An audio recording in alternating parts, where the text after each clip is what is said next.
The Tennis Gambling Podcast on the Sports Gambling Podcast Network is brought to you by Fantasy, the brand new offer for new customers. Play just $5, $50 of bonus funds. Use promo code SGPN.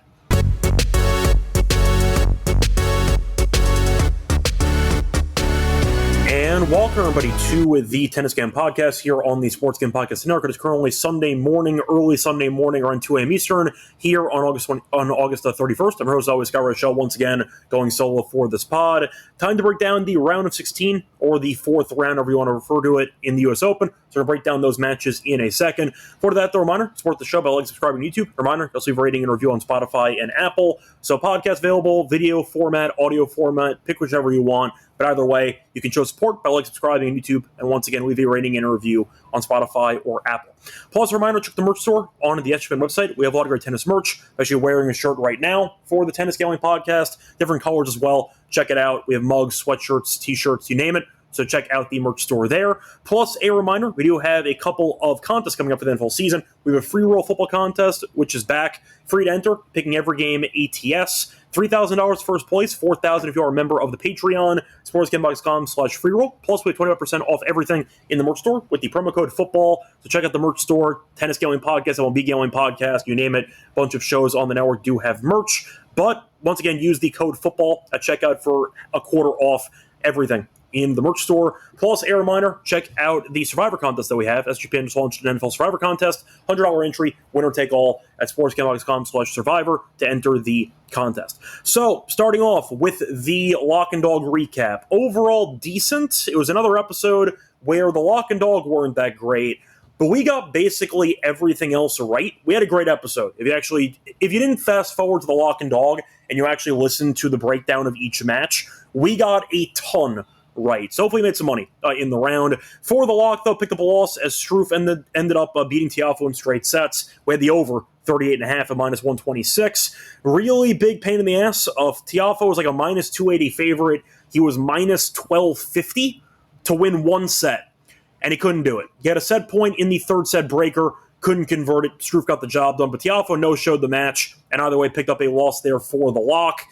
Don't really have any regrets on it, honestly. Tiafoe had some chances, but just could not convert the set point that he had in the breaker. But Struff just served very well, simply put. So either way, nice win for him in straight sets, but bad for us. For the dog, though, nice win, as we had Kim to win a set against Fritz at plus 106. Fun first couple sets. As you saw, two breakers that were competitive. Kim did win the second breaker, then lost the next two sets as he lost in four. Did his part, though. Shout out to Kim, though, young Swiss player who's pretty good. And the fact is he was good enough to take a set off Fritz. So thank you. Appreciate it. Nice win there for the dog. Moving on to the, by the way, one thing I wanted to add, which was the annoying part of the last episode, which I've talked about before. Sometimes when I'm recording episodes for the North American tennis slate, I'm missing lines. Now, I know it's going to sound like hindsight. I'm going to sound like it's going to be pretty annoying for all of you, because I am going to say that the Struff and Tiafoe play would not have been my lock if we had all the lines available. My lock would have been Bublik money line, which I tweeted about when the line actually dropped, and I was laughing at the concept of Paul being favored in the match. I was right. Bublik closed at like 125 or so, and he ended up winning in 5. So that would have been my lock, but if you might remember, we were actually talking about the fifth set of Paul's match in the previous round against Borges, and because of that, we had no lines up. So the Bublik money line would have been the lock. Unfortunately, didn't have access to the line. I did tweet about it, though, and I said that the line was a joke, so hopefully he jumped on Bublik as well. See some people in the comments section. I see Captain Kirk stopping by, mentioning Bublik money line as well, and I see AO stopping by as well. So once again, apologies there. It's one of the problems of recording a podcast late at night, is that sometimes you miss out on getting good lines, because we're going live on air before the lines get posted. I did tweet about Bublik. It would have been my lock, but it is what it is. Picked up a loss instead with the over in the Tiafoe match. But either way, looking at the recap of the third round, a lot of drama in the matches. Starting off in the actual matches for Friday, we got a ton of things right. So we got Rinderknecht winning. We got both players to win a set, and we got that, I think it was like plus 225 for both those to be a combo, but we thought that Bonzi running a gas, he did, as Rinderknecht did win in 3. He was in 4, he was a dog, and we comboed that with the both players win a set angle, and that worked out well for us. We skipped the Lehechka match. He won in straight sets, and not surprised. Alcaraz, we thought, would kill Darderi. He did. He lost 6 games the entire match, never in doubt. We thought Mannarino would give Shelton a run for his money, and he won. Now, Shelton got hurt, so there was a retirement. It was technically a 5-setter because Mannarino did win the 4th set, but Shelton quit before a point was even played in the 5th set. Hurt his shoulder, but we did pick Mannarino to cover. We thought that he'd win the match, and we also thought that he was going to give Shelton a hard time with his consistency, extracting errors from Shelton, and we got that right as well. Now, if you ended up taking the Mannarino money line on a book that voids on retirements, that sucks. Hopefully your book paid you on the over, but we also liked the marathon angle, and that did get there. So nice overall result for us. Moving on, the Struff match didn't work out as Tiafoe lost in straight sets. You know my thoughts on Tiafoe? I think he's a clown. Not winning a single set at minus 1250 is disgusting, and that's how he lost the lock. But either way, nice win for Struff as a qualifier. He's had a really bad year. Nice to see him finding his rhythm again at the end of the season. Better late than never. Now, Joker beat Norrie in 4. We didn't get that one right. We thought that Joker would beat Norrie again in straight sets. He didn't, as Joker ended up losing the breaker, got broken, actually, in the first game of the 3rd set, and then Joker decided to destroy him after that, because Joker lost 4 games after that. So, apparently, the break to start the 3rd was the wake-up call Djokovic needed, and he got the job done in 4. Did leave the court for a bit again, which is nothing, I'd say, new for Djokovic. Norrie commented about it, trying to, I'd say, prepare himself mentally for the concept of Joker leaving the court, causing some delay. He was right. I mean, that's exactly what was going to happen, but it didn't matter. As you saw, Joker serve too well in the last 2 sets. Norrie, we know, is not the best server, and Joker took over in the back half of the matchup. Nice win, though, in 4. Saw Makic beat Blanchet. We didn't really talk about it. Makic thought would kill him, and he did. Makic has been great so far in the event. And then you saw Fritz beat Kim with both players win a set, which we did call, and that worked out well, as Kim did win the second set 11-9 in the breaker to cash our dog, but we did like Fritz to win in 4, and that got there as well. Once again, very good day for us on Friday. Moving on to Saturday. We got a little bit of a bad beat there in the first match. We had Musetti minus the games, thought that he was actually undervalued against Caboli. And we were right. He was burying Caboli. He was up 6-3, 6-2. Caboli off the 5-set marathon against Brooksby. Question how much he'd have left in the tank. The answer, not much, because Musetti was up 2 sets and a break, and Caboli quit. So unfortunately, that play did void. Musetti, though, was the right read, clearly didn't work out because it voided. So whatever, it is what it is. Munar ended up beating Bergs in 3. Munar's been really good on hard court this season compared to his normal standard. Made a deep run in the beginning stages of the year. I believe, though, was Hong Kong, I think. But either way, he's actually had some decent results, not just being a clay specialist, and he's been good so far in the event. Nice job by him. Sinner beat Chapo in 4. Fun matchup. We did not get that one right. Thought Sinner would win in straight sets, as I'd say is customary on the show. Chapo gave it a run. I'll put it that way. I mean, it looked like he was going to potentially go up 2-1, had a lead there in the 3rd set, then kind of unraveled, and he double faulted a couple times. He mentally checked out, and Sinner did beat him in 4. Nice test for Sinner. Chapo played well, but Sinner was just a bit too solid over the back half of the matchup as he won in 4. Now, Rublev beat Wang in 5. Fun matchup, went down to the wire, but Rublev kind of went up early in that 5th set and coasted. It never really felt like Wang was going to be able to win the match, in my opinion, even with him winning the 4th set. Rublev had a break point into the 1-2 return game, didn't convert, then he broke immediately. Wang really didn't threaten much in the 5th set, and Rublev did win in 5. Nice showing, though, by Wang, but not enough, and Rublev got the job done there. You saw Majcik, who, after the marathon against Kashanov, which killed a lock in the previous episode, or 2 episodes ago, he was up 3-0, lost 5 games in a row, and said, I can't move, and he quit. So, once again, he had a lot taken out of him from that 5-set epic comeback there against Kashanov. Nothing left in the tank, and he ended up retiring in the 1st set. Now, de Minaur dropped the 1st set to Altmaier, then he won the next 2 sets, and Altmaier quit, as he had a 5-set marathon against Tsitsipas the round prior, and de Minaur did end up winning. Then you had the upset of the day, which was Felix beating Zverev in 4 sets. Now, he was plus 275. We know Zverev's a clown. Not really a surprise that Zverev underachieved. Again, never won a single Grand Slam title. that streak continues into 2026. Felix, though, played very well. I know people were arguing that Zverev got injured and he was playing through it. To be honest, I really don't care. I thought Felix played very well. I thought he earned the win. It was a very tough tiebreak in the second set. Zverev had a set point, didn't convert. Felix won, and then kind of took over from that point forward because he won the second set, then broke in the first game of the third set, held out, and then eventually did break midway through the fourth set as he won in 4. Tough matchup, though. It took about 3 hours and 47 minutes for a 4-setter. Zverev, though, another underwhelming year for him. Felix, though, look, I know he's on the clown list too, but the main reason why he's there is because we recognize the talent. Felix, you might remember, years ago, had 2 match points against Medvedev in the Aussie Open, and he lost eventually in 5 sets. Point is, though, he's always had the skill set, and he has a couple titles this year very early in the year. He's a good player. The problem is mentally he seems to, I'd say, psych himself out, and he tends to get a little bit, I don't want to say intimidated by the moment, but it feels like he kind of mentally freezes up, and that's always the issue you run into with Felix. You question when the mental collapse is going to happen. It hasn't happened in the event. Good for him. But he beat Zverev. I thought he outplayed him for most of it, and I thought he played well. So once again, nice job by Felix there, getting the job done. So besides that, you had Bublik, who beat Paul in 5. Fun matchup. Bublik, props to him, got broken 0 times in the entire match. It went 5 sets, and he got broken 0 times. Shade of John Isner and a little bit of Karlovic. Nice job by Bublik, who ended up keeping his nerve. Had the game on his racket, actually, the match on his racket in the 4th set tiebreak. Was up 5-4 with him serving twice, and he ended up losing both points, actually.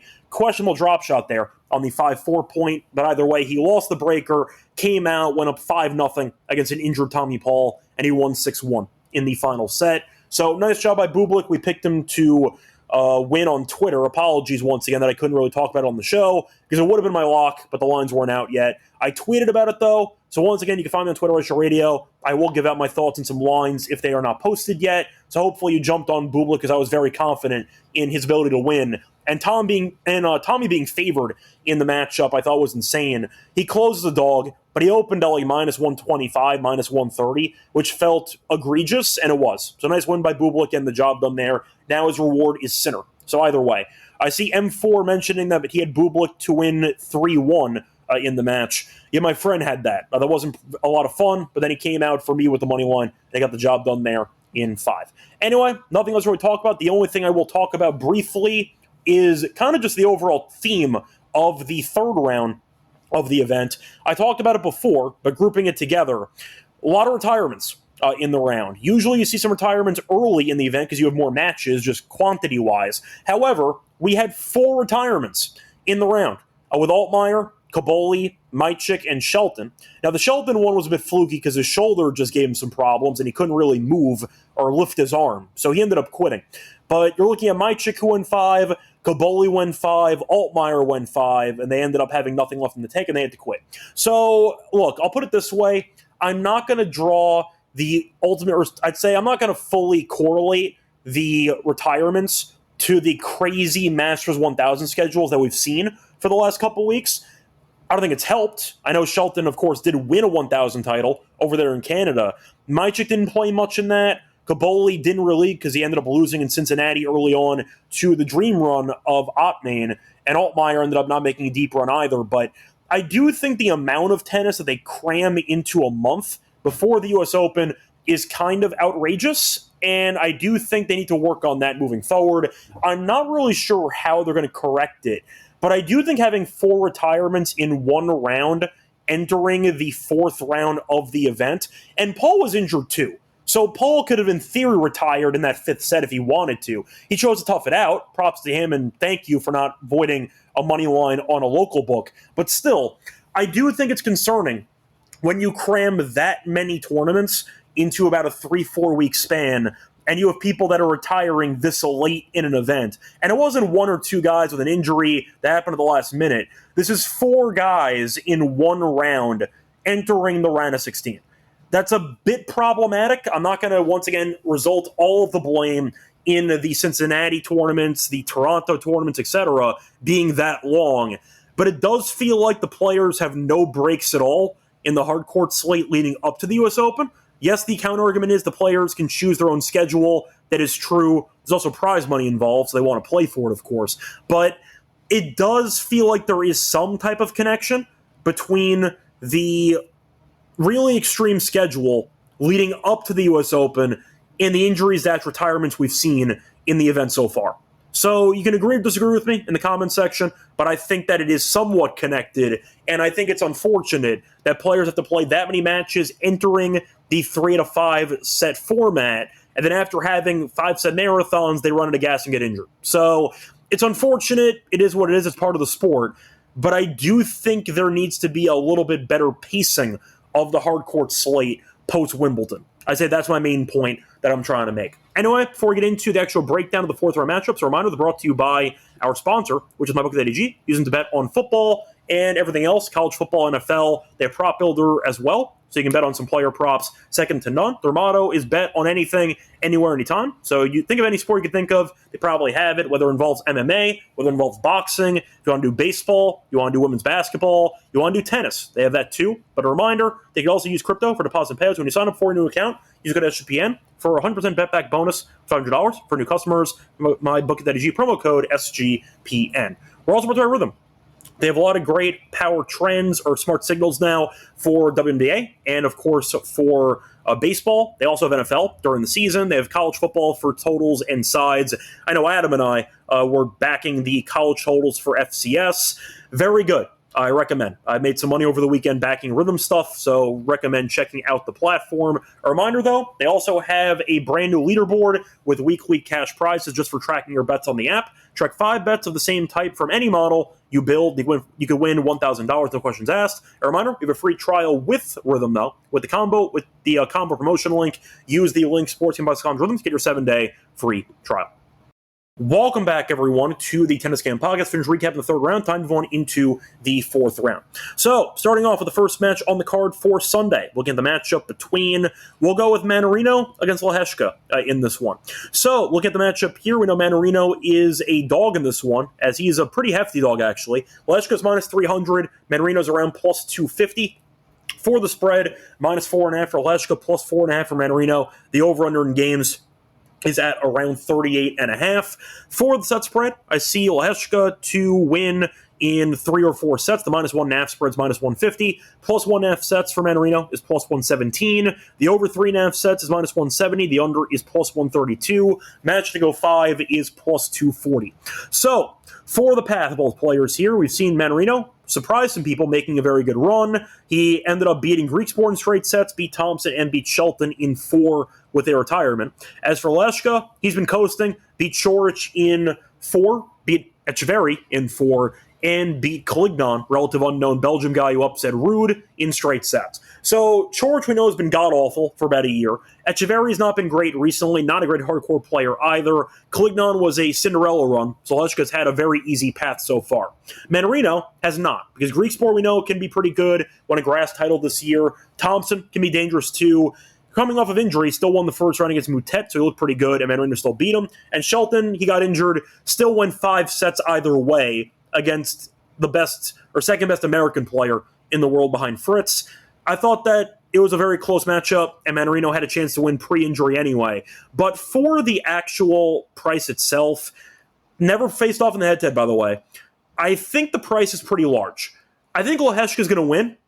I understand Mannarino is playing great tennis, and Lehecka, I know, can be a bit of a choke artist at times, but I do think his serve is better. I do think he can showcase the power on the forehand, and it's got some volleying skills, which he doesn't really show as much as he should, but I think Lehecka is going to win. Do I think he'll win easily? No. And the price is a little bit insane for me, and that's why I think the value is on Mannarino. I would go for Lehecka to win in 4 if I had to go for a prediction here. Once again, he's beaten nobody in the event. Coric has been terrible. Etcheverry's not been good recently, and he's against a random Belgium no-name who made it that far, I'd say, as a shock to many. So Mannarino's beaten good opponents, and I think that he'll eventually lose this matchup. But by keeping it close, though, I see 4 or 5. It wouldn't shock me if it actually went to 5, so maybe the over is the way to look, but I'll go for the favorite and Both players to win a set. The props have made us a ton of money so far in the event. If you want to go for it, you can get the combo play there of Leheshka to win and both players to win a set. That's available at plus 134. I like it. I think he's better than Mannarino. I think he'll be able to limit the errors compared to Shelton, and I think he'll be able to serve well enough to get the job done. So give me Leheshka in a competitive 4, so I like the over as well for that matchup. Moving on to the next match. I think for this one we are going to... what do I want to go with here? So we're going to go with the Rinderknech match against Alcaraz. Alcaraz, massive favorite. He's about minus 4,000. Rinderknech is 1,450 the other way. For the spread, minus 4.5 for Alcaraz, plus 4.5 for Rinderknech, plus money on the 7.5 for Rinderknech, plus 115. Over-unders at 30.5 for the set spread. You have Alcaraz in straight sets at minus 255. Rinderknech to win ace sets, plus 192. The over 3.5 sets is plus 171. The under 3.5 sets, minus 225. Match to go 5 sets is plus 630. Now, Alcaraz has been great, no way around it, with the crew cut, the Fight Club haircut. He's looked great. He's not dropped a set yet, beat Opelka in straight sets, beat Bellucci in a bloodbath, and beat Darderi in a bloodbath. Now, Rinderknech has been good, though. Ended up beating Bonzi in 4, beat Fekina in 5, and beat Baena in 4. So the argument is, will fatigue play a factor for him or not? Thought it looked fine. I mean, the last couple sets were pretty easy for him against Bonzi, who was actually out of gas in that matchup. But we saw them face off in the grass court season, faced off in London, and we saw Alcaraz win. Wasn't easy, as it was 7-5, 6-4. So he got the job done, but it wasn't exactly the most straightforward win on the board. But still, the point is Alcaraz is going to win. I'm not going to argue that Rinderknech is alive here at 1450. However, Rinderknech, we know, can serve well, and the fact is Alcaraz has been dominant, but this line feels so disrespectful to me. 7.5 games plus money. I mean, if you want 8.5 on Rinderknech, you can get 8.5 at a potentially okay price. It's minus 170 in some spots, but 30.5, you can argue that a breaker is realistic here. I mean, Rinderknech is a pretty good server, and there is a chance he's able to force at least one close set. I know Opelka, of course, did force a 7-5. No tie break, but still. I do think the over might be tempting in this one, but only because of the actual pricing you're getting. You're getting nothing on Alcaraz. Alcaraz in straight sets, once again, is minus 255. There's no value anywhere on Alcaraz, so I'll make the argument for Rinderknech. I think he's going to lose, but I do think 30.5 is so low. Even one tiebreak, you're in great shape. A tiebreak and a couple of 6-3s, you still get 31 as your total. That's realistic to me. I think he can serve well enough. Maybe Alcaraz has one bad service game and gets broken. Who knows? But I do think I'll go with the over in this one. I think that Rinderknech, despite not being as good of a player, obviously, as Alcaraz, can serve well enough to maybe force one close long set, and that's all you need for this. So for the only play that I think might have value in the entire matchup, give me the over. If Alcaraz kills him, would I be shocked? Of course not. He's minus 4,000. But I have to be creative. And I think that Rinderknech can make one set close, so give me the over. 30.5 is my main thought for that one. I see Van stopping by as well, and I see James stopping by. Also Billy stopping by too. So looking at the next matchup here, I'm going to skip the other two matchups, actually. I'm going to save them for later on the show. So looking at the actual card for Monday. Now, for the actual matches, first one, we have Felix taking on Rublev. Should be a pretty fun matchup on paper.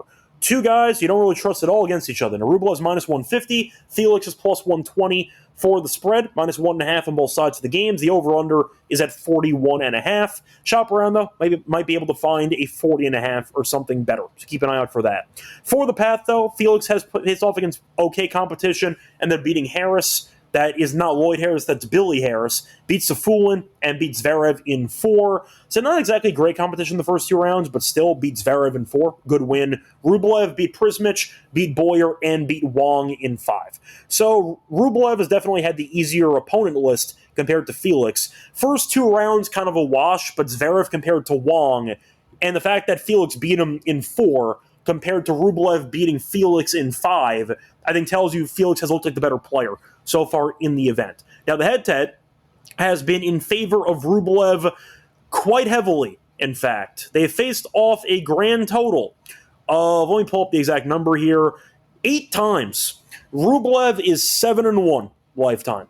7-1. Rublev has won, I believe, 5 in a row. The one win that Felix had was in Rotterdam in 2022. We actually saw this matchup twice this season. One in Hamburg. Rublev won in straight sets on clay. In Doha, we did like the over, and I think we picked Rublev in 3 in that one, or a team total that got there, as Rublev did win in a final set tiebreak. So the one hardcore meeting this year was a war, went to a final set tiebreak.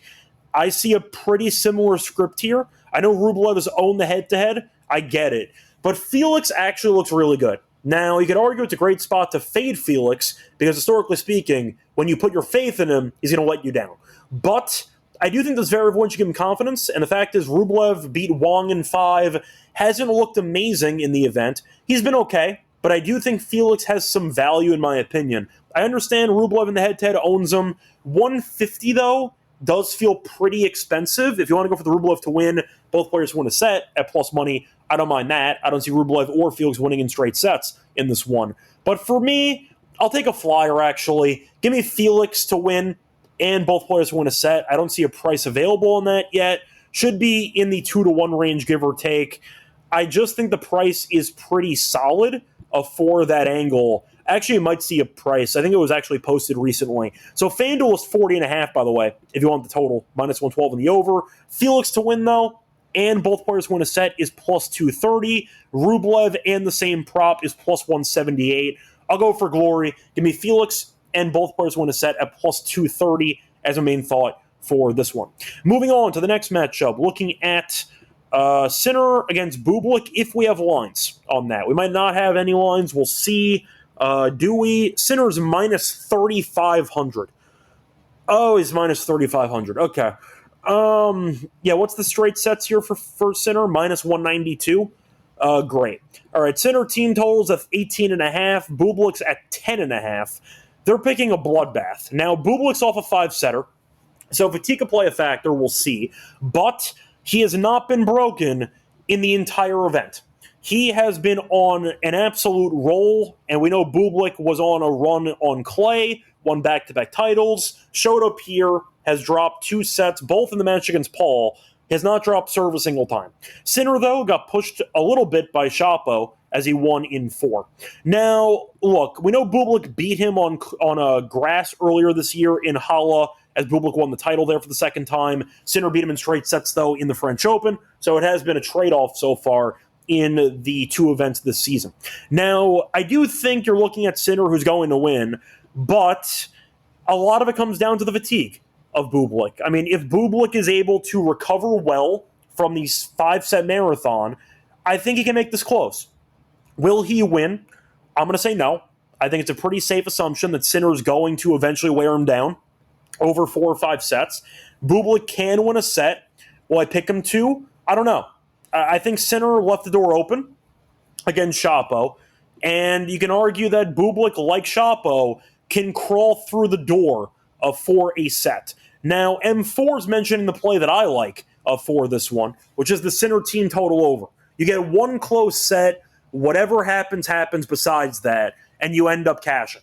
That's my favorite play. If Sinner wins 6-3, 6-4, 6-4, whatever, and he coasts, it is what it is. But 18.5 against a guy who hasn't been broken yet in a total of, 14 sets in the event so far?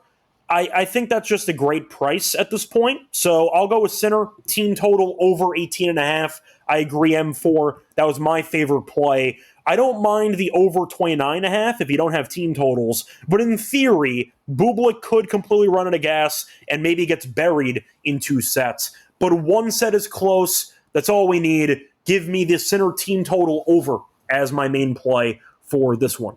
Moving on to the next matchup. Going to go with, I think we're going to skip the ready match against Dimonauer. Dimonauer's like minus 3,000 or 2,000. I'm good. I'm just going to skip that one. Moving on to Musetti taking on Munar.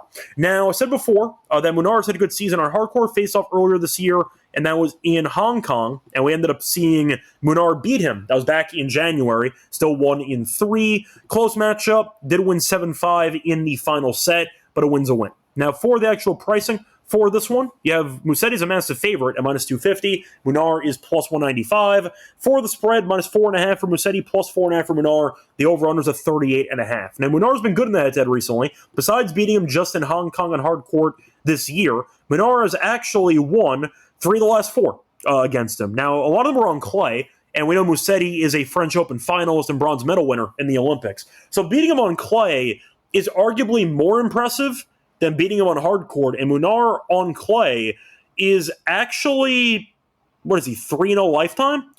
Yeah, he's 3-0 lifetime against Musetti on clay, and he's 4-1 in the head-to-head on all surfaces. Now, we saw them face off in a Grand Slam 2 years ago, and Musetti did beat Munar on grass in straight sets. Do I care? Not really. Point is, though, Munar has quietly been very good against Musetti. 4-1 lifetime. And you're getting a very good price at plus 195. I get Musetti has been really, really good. I understand that Musetti, we did pick to beat Caboli and cover the spread. We got robbed on the spread because of the retirement, but we like the spot for Musetti. Munar, though, has been really good in the event. I mean, look at the actual path so far. He's only dropped 1 set.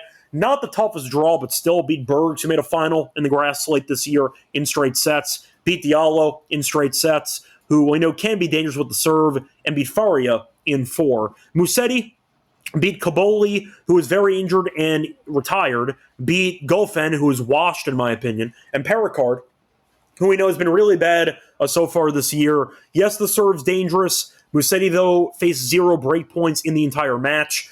I think that his path looks tougher than it actually is. Caboli was basically a bye because he was injured. Goffin was off a win against House, which was kind of shocking because he's been really bad for the last couple of weeks. And Pericard, we know, has been bad too recently. So I think I'll go with the dog here for value. 4-1 in the head-to-head, beat him on hard court this year. I think it does go long. I'm not picking Munar to win in straight sets. So I'll go with the over in this one. But once again, with the usual tradition of Grand Slam predictions from this podcast, give me the combo play again. Give me Munar to win and both players to win a set. Once again, plus 290.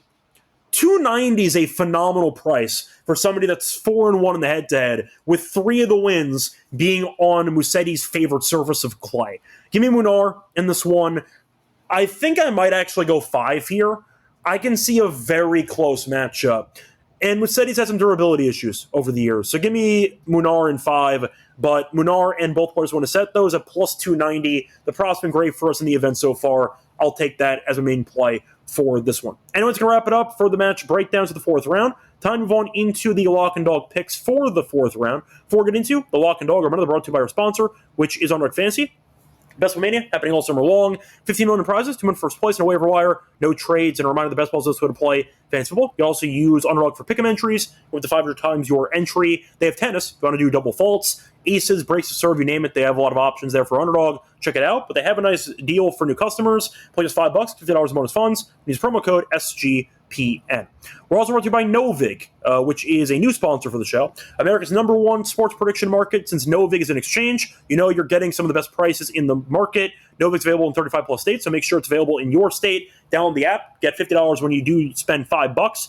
If you use the promo code that we have for Novig, use the code SGPN. Once again, spend $5, $50 in bonus funds. And a reminder, get on the action with Novig. Use the promo code SGPN. Welcome back, everyone, to the Tennis Game Podcast. Finished going through the preview of the 4th round. Time to move on into the lock and dog picks. Unfortunately, I don't learn my lesson, so I lost with an over with an American in the last episode with Tiafoe. We'll try with a different American this time around. Going to go with the Fritz and Makic match over 38.5 at minus 126. What can possibly go wrong? So Fritz, I mentioned in the last episode against Kim. I like Kim to win a set because Fritz does punt a lot of sets away in Grand Slams. Fritz has lost at least 1 set in 9 of his last 10 Grand Slam matches, not including the Thompson retirement in Wimbledon. So Fritz, even when he wins, never really makes it easy and straightforward, does have at least 1 slip-up on a regular basis. And the fact that it's currently hitting a 90% rate in the last 10 Grand Slam matches, I think Makic should win at least 1 set. in this one. Truth is, I think Makic is actually alive to win the match, but either way, I think the point is it should be a war between these two. Both guys, though, are serving very well in the event. Makic is winning 79% of his first serve points. Fritz is winning 78% of his first serve points. So you might end up seeing at least one breaker, maybe two, we'll see. They have the pricing suggesting we're going to end up getting at least one breaker. Tiebreaks minus 210, and the over 3.5 sets is minus 200. So based on those prices, if you get both, you're in great shape for a potential over. But you're looking at the head-to-head. It's been close. Face-off this year, actually, in the United Cup, Makic was up a set, down a break in the second set, and he quit. So it was actually a very close matchup. It was on pace to be a 7-6, 5-6. So, and then it ended up resulting in a retirement. But it was very close earlier this year. Face-off in the French Open a couple years ago. That did go 5. Point is, I think Fritz might win the match. He might lose, though. Keep an eye out for Makic. He's been very, very good. But I do think that Makic will do enough to win a set. I think Fritz will do enough to win a set as well. Give me the over. If Kim can do what he did, I think Makic can do the same thing.